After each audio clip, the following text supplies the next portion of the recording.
Hello everyone, welcome to the next session of the chapter Light, Reflection and Refraction. In the previous session, we were seeing about the spherical mirrors, plane mirrors, and we have also seen some of the basic terminologies of spherical mirrors. So in this session, we will be looking into the rules of ray diagram, and then we will move on to the image formation after that.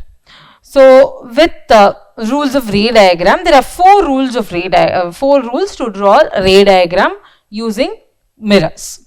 Okay, so with basic terminologies, as we know that this is our pole P, then our center of curvature C, and then focus, principal focus F.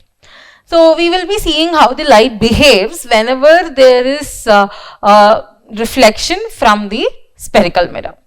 So I would like you to take the outer surface as the rough surface in all the four cases.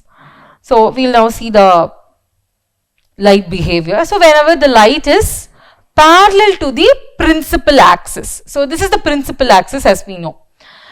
So whenever the light is parallel to the principal axis, after reflection it goes through the focus. So our light will be, incident light will be parallel to principal axis,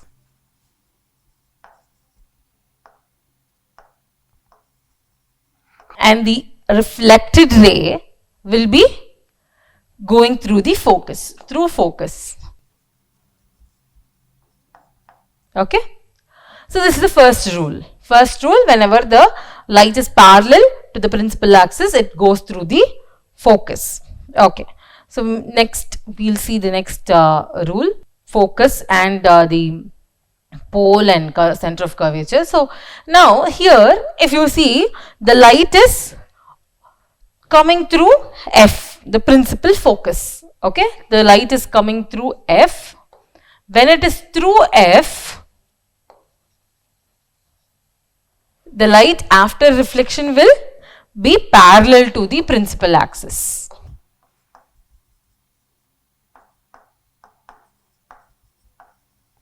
Okay. So just the opposite of the first case is your second case. Whenever the light is parallel to the principal axis, it goes through the focus. But when the light is through the focus, it goes parallel to the principal axis. Okay. Yeah. So we move on to the third one. Third one, if you see, when the light is passing through the center of curvature, it passes through the center of curvature again.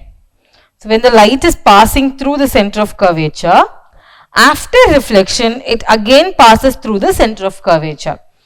Through C, the incident ray is through C. Even after reflection, the reflected ray will also go through C. Yeah? Okay.